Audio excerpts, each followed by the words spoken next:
کہ جنہوں نے یعنی آج داتا صاحب کا لیبل لگا کے لوگوں کو گمراہ کیا، تو ہم بتانا چاہتے ہیں کہ ایسے لوگوں کا داتا صاحب سے دور دور تک کا کوئی تعلق نہیں۔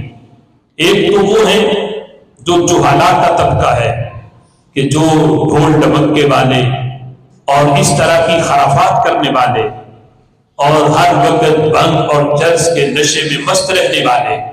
ایسوں کا بھی داتا صاحب کے ساتھ دور دور کا کوئی تعلق اور رشتہ نہیں ہے، اس لیے کہ داتا صاحب کی جو تعلیمات ہے وہ اس کی بالکل برعکس ہے کہ جو ان کے نظریات پہ نہیں ہوگا اس کا داتا صاحب سے تعلق بھی کسی قسم کا نہیں ہوگا۔ اور دوسرے وہ ہیں کہ جو یہ ڈھول ڈھمکے والے تو چار دیواری سے باہر رہ کے اپنی خرافات کر کے اپنے آپ کو منسوب کرتے ہیں کہ ہم داتا صاحب والے ہیں، اور دوسرا طبقہ وہ ہے کہ جو وہاں پہ مسلط ہو کر اور داتا صاحب کے عرس پر آ کے تقریریں کر کے یہ سمجھتے ہیں کہ ہم داتا صاحب والے ہیں۔ تو ہم یہ بھی بتانا چاہتے ہیں کہ اگرچہ بندہ وہاں خطیب بن جائے، وہاں ان کے عرس کے موقع پہ آ کے خطاب کرے اور اپنے آپ کو داتا صاحب والا شو کرے، لیکن وہ داتا صاحب کے نظریات کے خلاف ہو،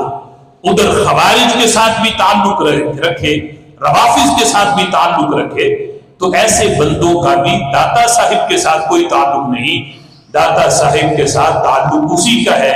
جو آج بھی آپ کی تعلیمات اور آپ کے عقائد و نظریات کو تسلیم کرنے والا ہے۔ اب دیکھو نا، بالکل قریب ہیں گامے شاہ والے،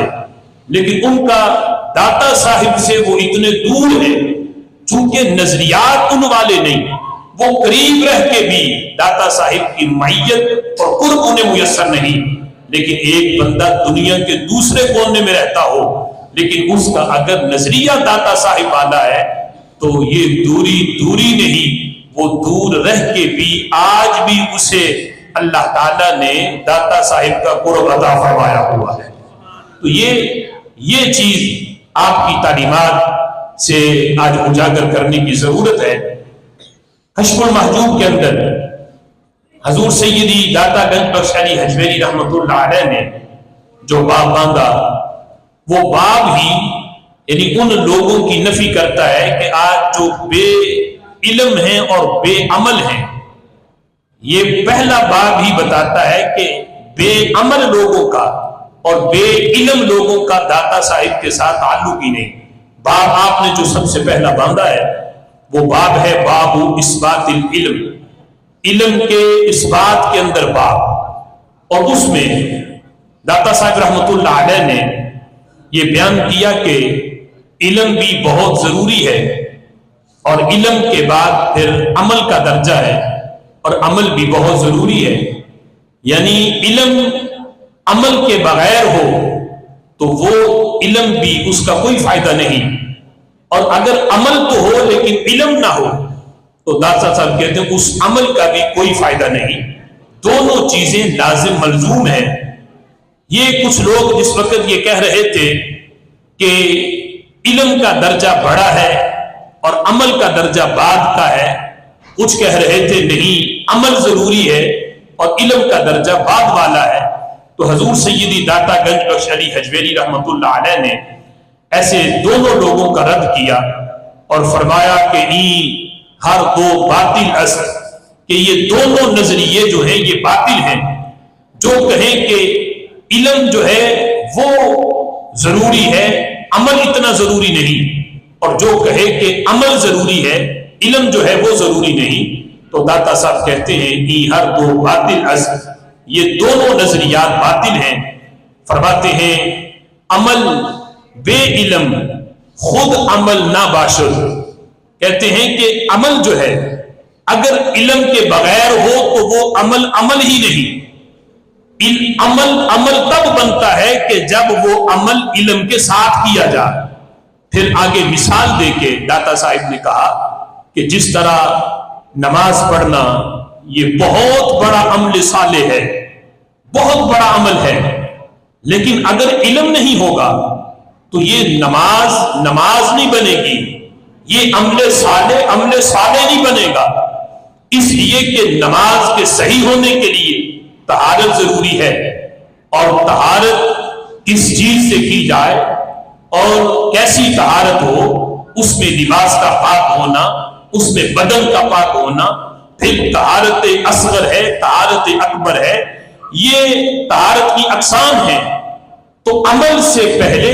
علم ہے کہ جب تک بندے کو علم نہیں ہوگا اس کا یہ عمل صالح اسے فائدہ نہیں دے گا۔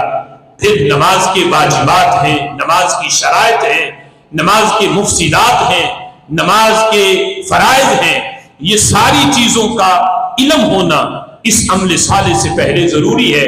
فرماتے ہیں عمل میں علم خود عمل نہ باشد، علم کے بغیر عمل نہیں بنتا۔ اگر تم عمل کو عمل بنانا چاہتے ہو تو پہلے وہ عمل کرنے سے پہلے علم حاصل کرو، اگر علم ہوگا تو پھر تمہارا وہ عمل اللہ کی بارگاہ میں وہ عمل صالح قرار پائے گا۔ اور پھر آگے چل کے آپ فرماتے ہیں کہ جو لوگ عمل کو ترجیح دیتے ہیں اور علم کو کچھ نہیں سمجھتے، یا علم کو ترجیح دیتے ہیں اور عمل کو کچھ نہیں سمجھتے، آپ فرماتے ہیں علم بے عمل علم نہ باشد۔ ایک بندہ عالم ہو، وہ قرآن کا بھی عالم بن جائے، فقہ کا بھی اس سے علم ہو، حدیث کا بھی عالم بن جائے، لیکن علم ہونے کے باوجود وہ بندہ عمل نہ کرے تو داتا صاحب کہتے ہیں اس کا علم کے اندر بھی وہ بندہ زیرو ہے، اس کا علم نہیں۔ علم وہ علم بنتا ہے کہ جس علم کے ساتھ بندہ عامل بھی ہو، عمل بھی کرے، عمل والا بھی ہو۔ اگر وہ عالم تو ہے لیکن وہ علم پر عمل نہیں کر رہا تو فرمایا اس کا علم نہیں ہے۔ اور اس پہ باقاعدہ داتا صاحب نے قرآن مجید فرقان حمید کی ایک آیت پیش کی۔ اللہ تعالیٰ قرآن میں فرماتا ہے نبذ فریق من الذین اوتوا الکتاب کتاب اللہ وراء ظہورہم کأنہم لا یعلمون۔ فرمایا اہل کتاب میں سے ایک گروہ ایسا ہے جن کو کتاب دی گئی، اللہ فرماتا ان میں ایک گروہ ایسا ہے کہ انہوں نے اللہ کی کتاب کو پس پشت ڈال دیا۔ پس پشت ڈالنے کا یہ مطلب نہیں کہ اللہ کی کتاب اٹھا کے پیچھے رکھ دی، پس پشت ڈالنے کا مطلب یہ ہے کہ انہوں نے کتاب پر عمل نہیں کیا۔ عالم تو تھے، جانتے تو تھے کہ کتاب میں کیا ہے، لیکن علم کے باوجود انہوں نے عمل کو ترک کر دیا، عمل نہیں کیا اس پہ۔ تو اللہ فرماتا ہے کأنہم لا یعلمون، گویا کہ وہ عالم ہی نہیں ہیں، حالانکہ ان کے پاس علم تھا لیکن جب عمل نہ کیا انہوں نے تو اللہ نے ان کے عالم ہونے کی نفی کر دی۔ فرمایا وہ تو جاہل ہیں، وہ تو جانتے ہی نہیں۔ تو داتا صاحب یہ آیت لکھ کے فرماتے ہیں نام عالم بے عمل از عالمہ نفی کر دو۔ فرمایا خالق کائنات جل جلالہ نے ایسوں کو جو بے عمل عالم تھا اللہ نے انہیں علماء کی لسٹ سے خارج کر دیا، لسٹ سے نکال دیا کہ یہ عالموں کی لسٹ ہی نہیں۔ فرمایا کہ نام عالم بے عمل از عالمہ نفی کر کہ خالق کائنات جل جلالہ نے انہیں علماء کی لسٹ سے خارج کر دیا۔ اس لیے عمل بھی ضروری ہے اور عمل کے ساتھ ساتھ عمل بھی، یہ دونوں چیزیں داتا صاحب فرماتے ہیں یہ ضروری ہے۔